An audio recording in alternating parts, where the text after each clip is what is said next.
열왕기상 언약책에 기록된 대로 혹시 패왕별이 영화 보셨습니까? 천하를 호령했던 초나라의 출신 명장 항우와 그의 군대는 한나라의 유방 군대에 포위됐어요. 군량미는 바닥났고 군사들이 사기는 떨어져서 많이 탈출했어요. 탈출한 사람들이 그 한나라에 투항하고 그 투항한 거기에서 노래를 부르는 거예요. 초나라의 노래를, 자기 나라, 자기 고향의 노래를 부르는 거예요. 인생이 무엇이기에 부모 처자 내버리고 고향 산천 등지고 죽을 땅을 헤매는가. 칼 가지고 덤벼들면 중한 목숨 있으릴세. 그게 이제 사면에서 초나라의 노래가 들려온다가 사면초가예요. 저는 어릴 때 사면초가가 내면에 다 동서남북에 초가집이 있는 줄 알았어요.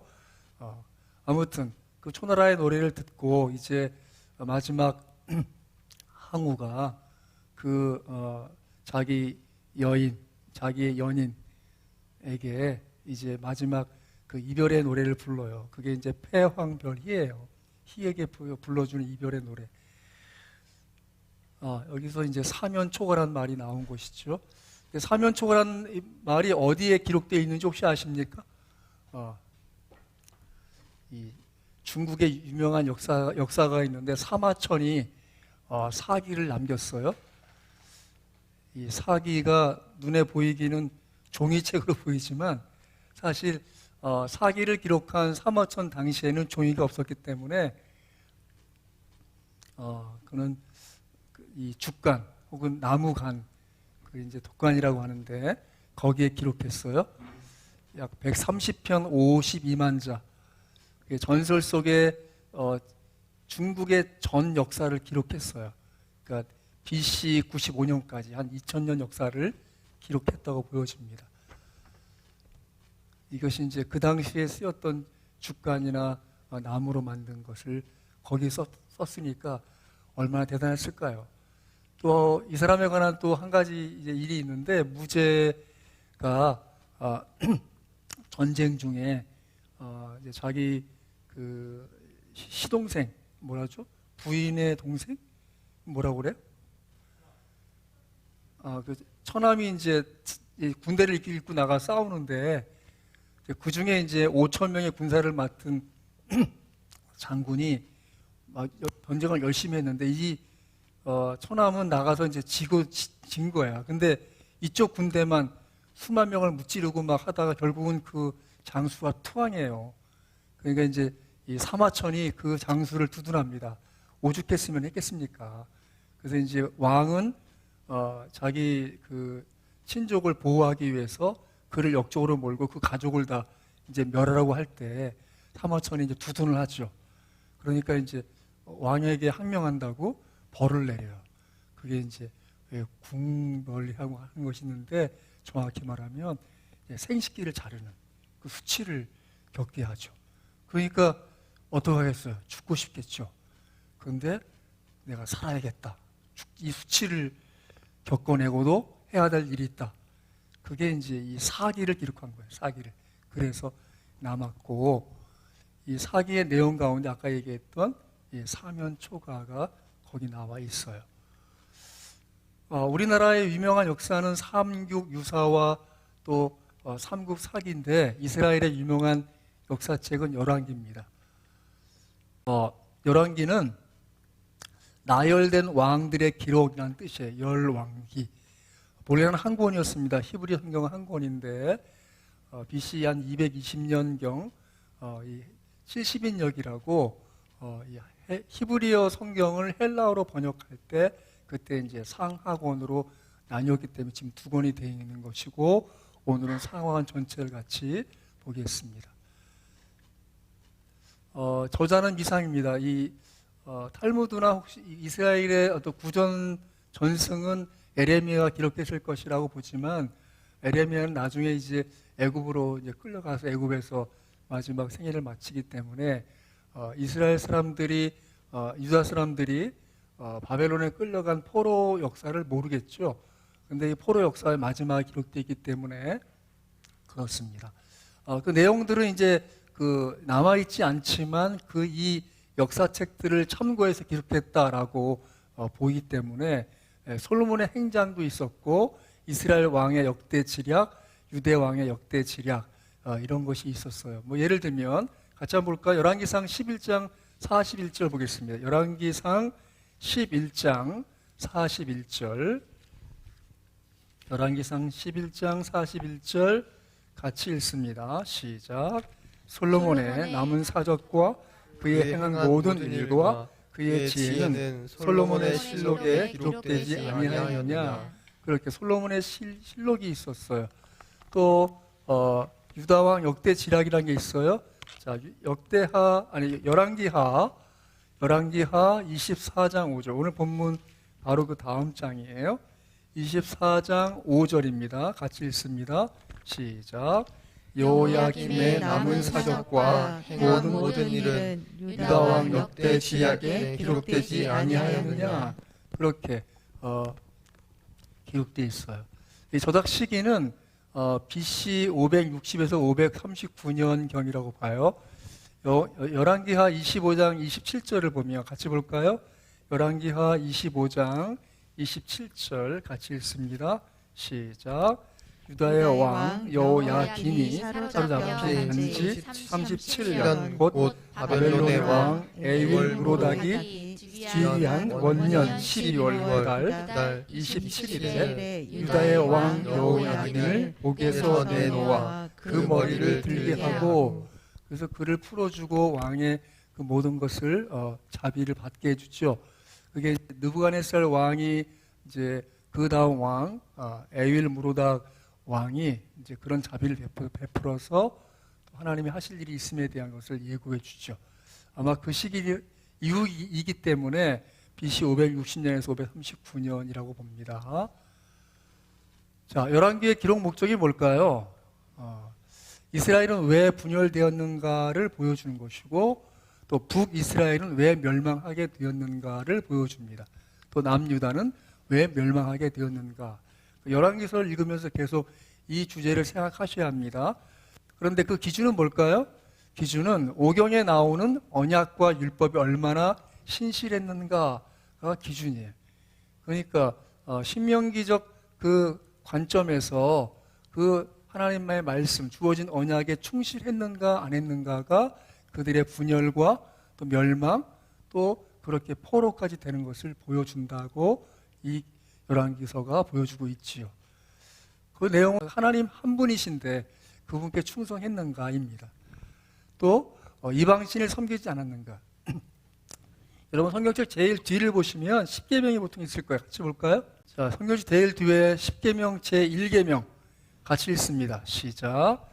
너는 나 외에는 다른 신들을 내게 두지 말라. 여기서 두다라는 그 단어가 어떤 의미가 있는가 하면 나란히의 의미예요. 나란히.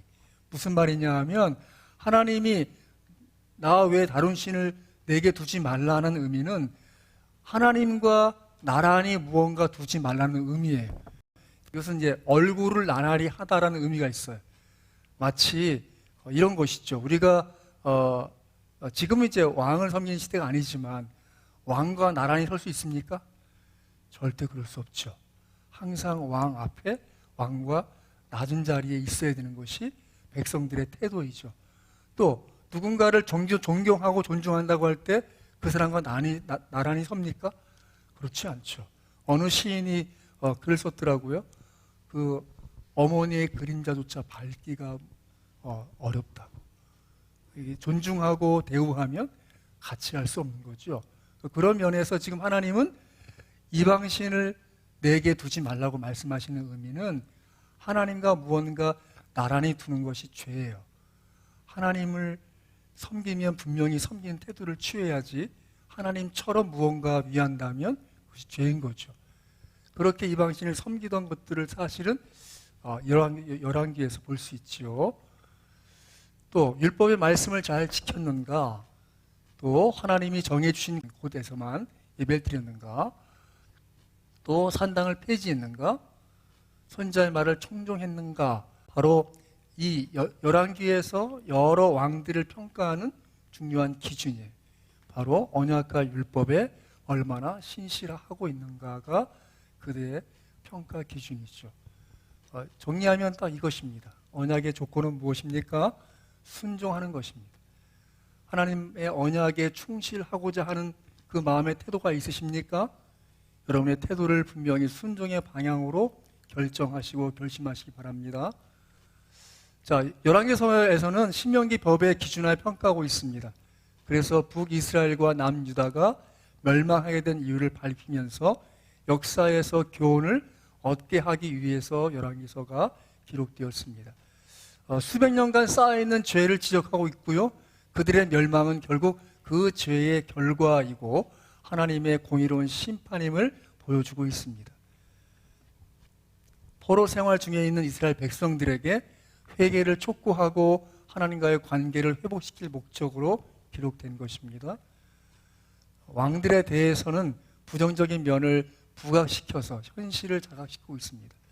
무슨 말입니까? 타산지석이죠. 여러분, 다른 사람의 그릇된 것을 보면 스스로 깨닫습니까? 그것이 지혜로운 사람의 태도죠. 결국 두 국가가 멸망하게 된 이유를 밝히면서 역사의 교훈을 얻게 하기 위해서 쓰여진 것이 바로 열왕기서입니다.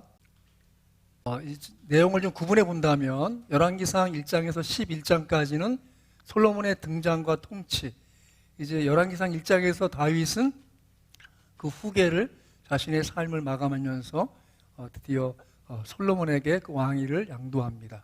그리고 11장까지 솔로몬은 통치하게 되죠. 그리고 12장부터 열왕기 하 17장까지는 분열 왕국과 이스라엘 멸망을 보여줍니다.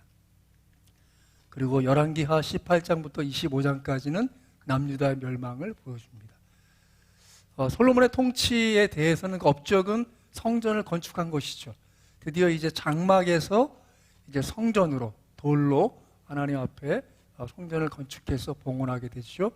하지만 그의 오점은 무엇인가 하면 이방신을 허용하게 되죠. 수천 명의 여러 왕비와 또 첩을 두면서 결국은 그들이 가져온 그 신을 섬기는 일을 허용함으로써 결국 유다, 이스라엘 전체가 이방신을 이제 더 많이 알아가게 되죠. 그래서 분열의 빌미를 사실은 솔로몬이 제공하고 있는 것입니다. 열왕기상 12장에서 드디어 솔로몬의 아들 르호보암이 왕위로 이제 받게 되죠. 하지만 그는 어리석어서 하나님의 뜻에 또 하나님의 공의를 이루는데 좀 바르게 태도하지 못했던 것 같습니다. 솔로몬의 신하였던 여로보암이 드디어 북쪽에 10지파를 가지고 이제 분열하게 되죠. 그것은 이제 표면적으로는 르호보암의 어떤 그 폭정 그리고 과도한 세금, 무능함 때문에 분열되는 것처럼 보입니다. 그렇지만 그 근원적으로는 솔로몬의 죄로 인한 영적인 심판이 지금 그들 나라에 임하고 있는 것이죠. 그리고 남유다는 19명의 왕과 여왕 1명 해서 20명의 왕이 있게 되고 이스라엘은 왕 19명 플러스 디브니는 그 오므리 왕이 되었을 때 잠시 나라가 절반으로 나뉘어요. 거기까지 합한다면 20명 남북 왕에 있었죠. 그 왕들에 대해서 견제하고 백성들에게 회개를 촉구하면서 바르게 이끄는 선지자들이 이 분열 왕국 시대에 등장합니다. 엘리야, 엘리사, 이사야, 호세아, 아모스, 미가, 하박국, 스바냐, 예레미야, 이 선지자들이 그렇게 하나님의 뜻을 선포하고 증거하고 도래할 메시아를 증거하는 일을 해나가죠. 그리고 이제 열왕기하 18장 이후부터는 이제 바로 이 722년에 북이스라엘이 아수르에 멸망한 그 이후가 남유다의 멸망으로 향해서 나갑니다. 그래서 586년 남유다가 바벨론에 드디어 멸망하게 되고, 그리고 그것은 사실은 북이스라엘의 멸망은 그 무엇인가 하면 그들에게 회개의 기회인 것이죠. 가까운 자신들의 남은 10지파의 멸망을 보면서 남아있는 2지파가 하나님 앞에 바르게 회개했어야 되는데 그렇게 하지 못하는, 그래서 결국은 바벨론으로 3차에 걸쳐서 포로로 끌려가게 된다. 이것이 이제 열왕기 상하에서 보여주는 전체적인 내용입니다. 그래서 같이 한번 읽어볼까요? 열왕기하 25장 27에서 30절 같이 읽습니다. 시작. 유다의 왕 여호야긴이 사로잡혀 간 지 37년 곧 바벨론 왕 느일므로닥이 즉위한 1년 12월 그달 27일에 유다의 왕 여호야긴을 옥에서 내놓아 그 머리를 들게 하고 그에게 좋게 말하고 그의 지위를 바벨론에 그와 함께 있는 모든 왕의 지위보다 높이고 그 죄수의 의복을 벗게 하고 그의 일평생에 항상 왕의 앞에서 양식을 먹게 하였고 그가 쓸 것은 날마다 왕에게서 받는 양이 있어서 종신토록 끊이지 아니하였더라. 예, 그렇게 하나님의 자비가, 하나님의 긍휼이 남아있음을 보여줄 뿐만 아니라 그렇게 다윗의 혈통이고 다윗의 자손이 하나님의 긍휼을 받음으로써 결국 다윗의 자손으로 오실 메시아의 희망이 남아있다는 증거를 보여주는 것이죠. 따라하십시다. 우리의 보기에 끝이라고 해도 여전히 하나님은 자비와 긍휼을 잊지 않으십니다. 믿으십시오. 아멘. 여러분의 상황의 해석이 최선이 아닙니다. 여러분이 보고 듣고 알고 있고 이것이 전부라고 생각하는 착각과 교만을 버리시고, 그래도 하나님은 자비하시고 긍휼이 많으셔서 그분의 뜻을 이룰 것이 남아있다고 믿으십시오. 살아있다면. 여러분, 여러분들은 여러분의 인생 어떻게 생각하십니까마는 저는 진지하게 성경을 통해서 하나님의 귀한 뜻을 깨달았습니다.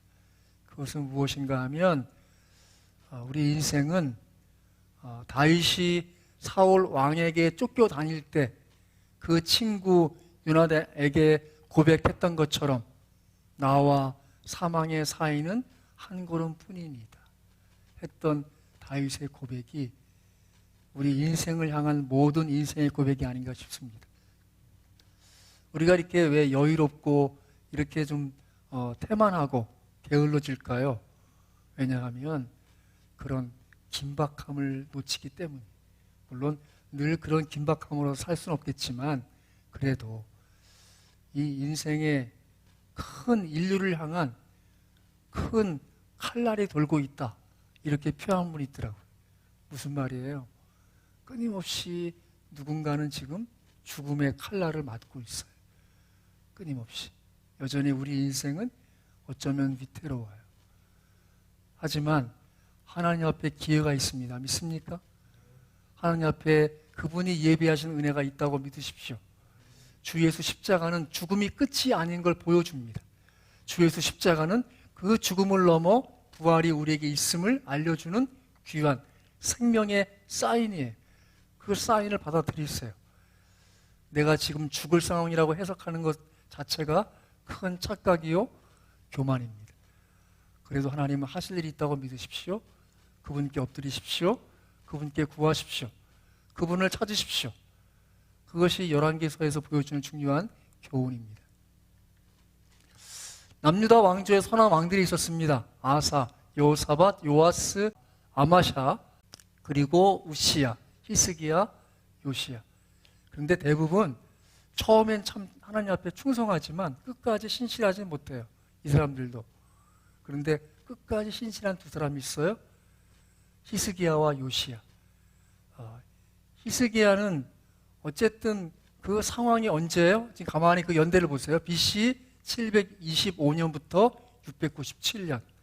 북왕국 이스라엘이 언제 멸망했죠? BC 722년. 그죠?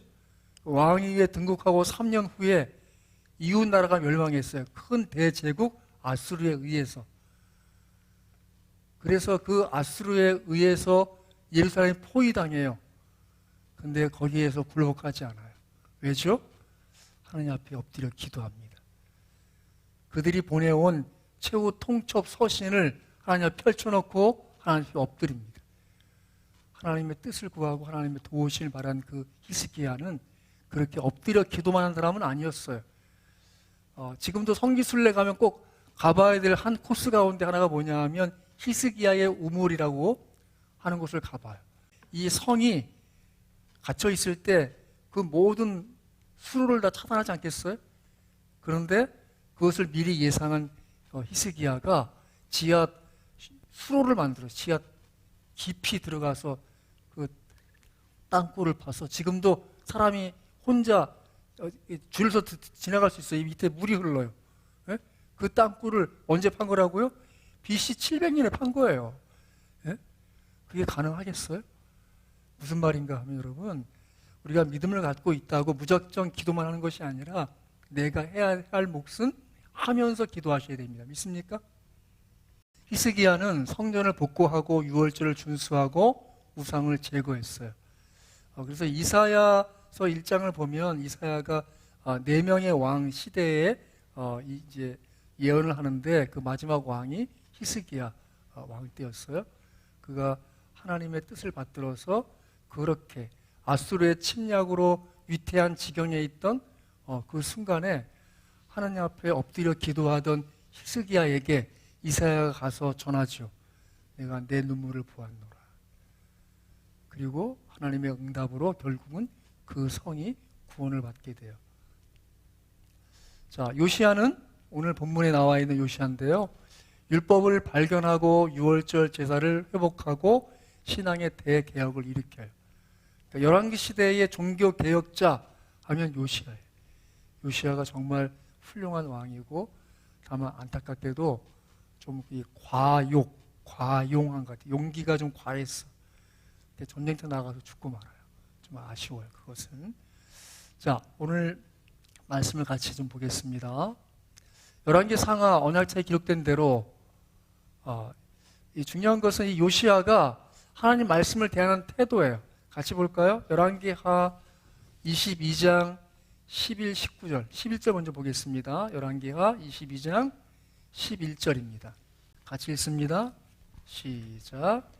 왕이 율법책의 말을 듣자 곧 그의 옷을 찢으니라. 자, 19절이요. 같이 읽습니다. 시작.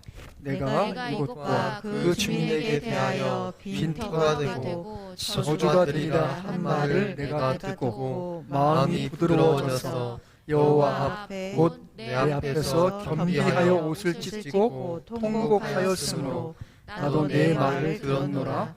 여호와가 말하였느니라. 말씀을 들을 때 어떤 태도를 가져야 되겠습니까? 그 말씀에 대한 반응을 준비하셔야 합니다. 여러분, 말씀을 듣는다는 것은 단순하게 귀로 듣고 머리로 생각하는 수준이 아니라 여러분의 마음으로 반응하셔야 되는 거예요. 오늘 이 말씀의 율법책을 찾았다는 소식을 듣고 그 율법책을 낭독하고 읽을 때 그 말씀을 듣는 이 요시야의 태도는 무엇이었습니까? 하나님은 이렇게 평가하십니다. 19절의 말씀 하나님 평가합니다.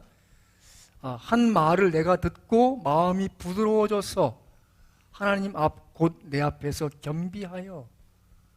11절에서는 말을 듣자 곧 그의 옷을 찢으니라고 단순하게 외형적인 모습만 기록되어 있지만 그의 내면에서 이루어진 일은 하나님이 알고 보시고 다시 말씀해 주고 있습니다. 한 말을 내가 듣고 그 다음 내 그 마음에 어떤 일이 이루어졌다고요? 마음이 부드러워졌어. 여러분, 하나님께 민감하십시오. 믿습니까? 하나님의 일에 민감하시고 하나님의 말씀에 민감하십시오. 그것이 마음이 부드러워지는 것입니다. 그 말씀에 민감하게 반응했을 때 하나님이 보신 또 다른 태도는 이것입니다. 여호와 앞 곧 내 앞에서 겸비하여.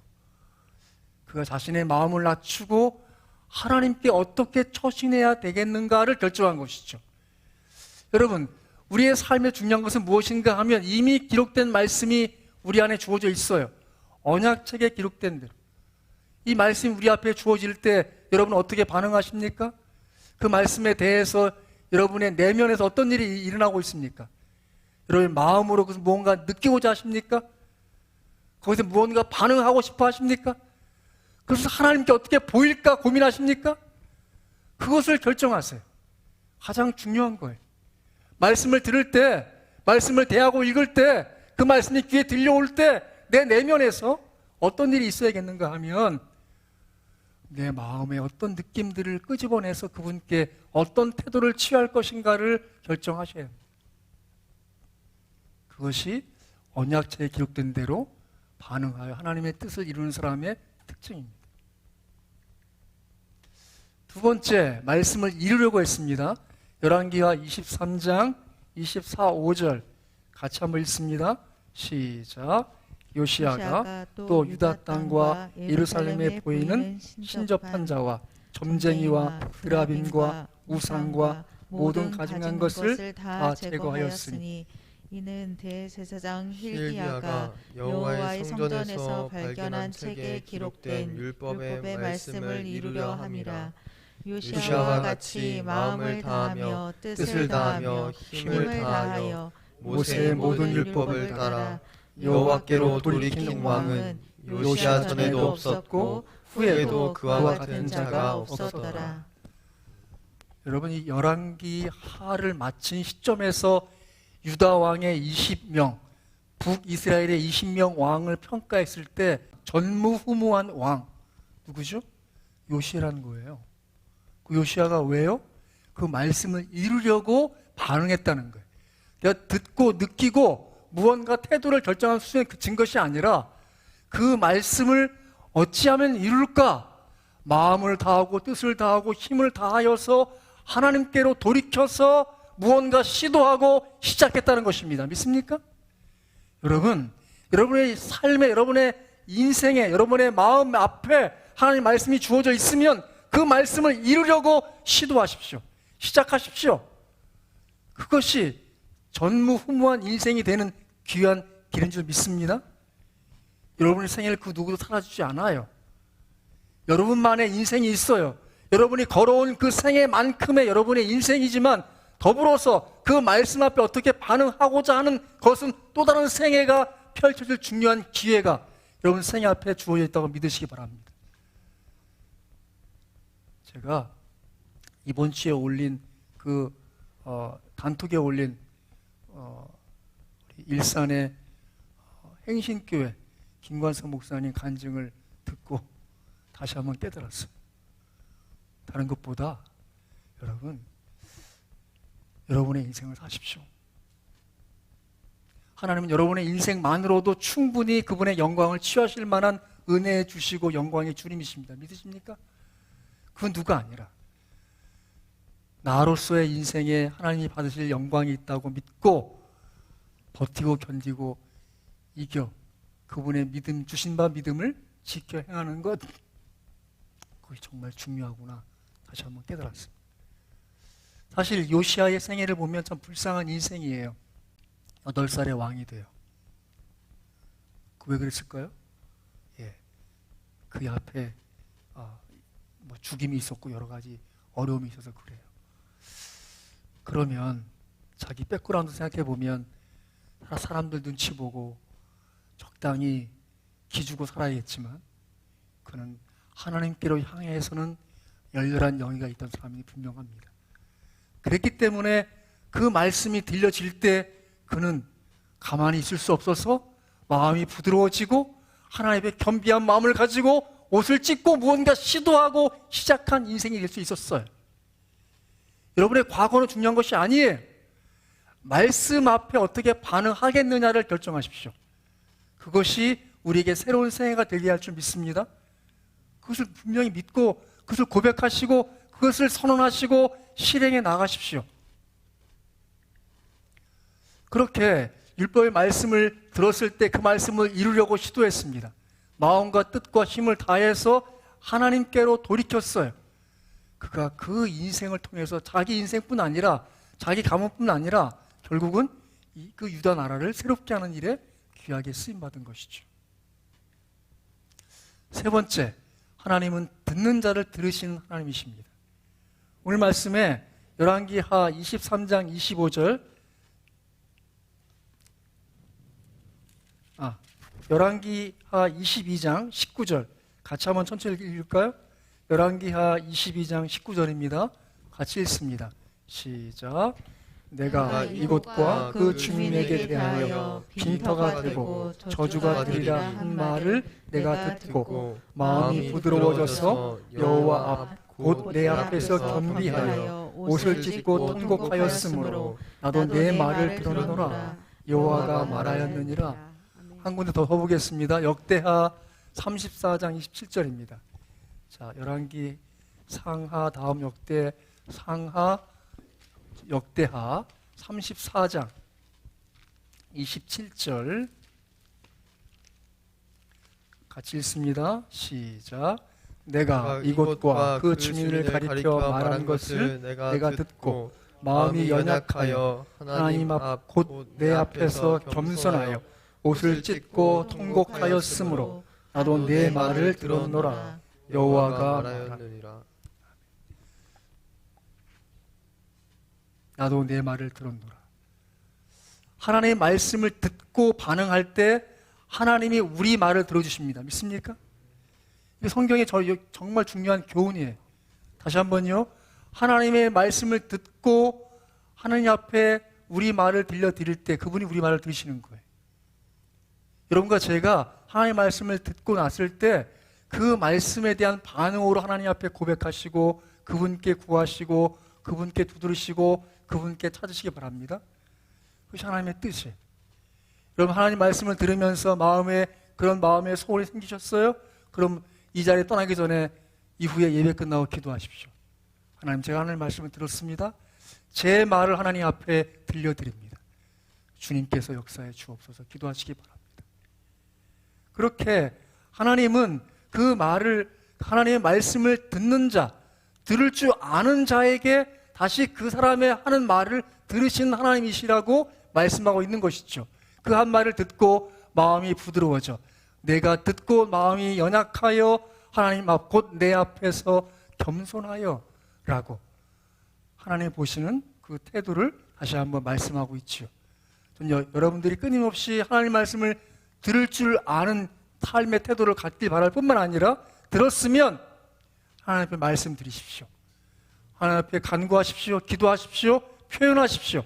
때때로 선언하시고 선포하십시오. 하나님 그 말을 들으셨다고 말씀하고 계십니다. 아까 얘기했던 사기의 절이자 간부 열전에 나오는 이야기 중에 인왈, 귀기, 소위, 귀자귀라는 말이 있어요. 무엇이 사람을 높이는가라는 그 주제로 이 챕터를 나눈 그 부분에 나오는 것인데 이게 이제 이 사기 어록이라는 책이 있더라고요. 그 책에 이 내용을 조금 더 특별하게 써놨어요.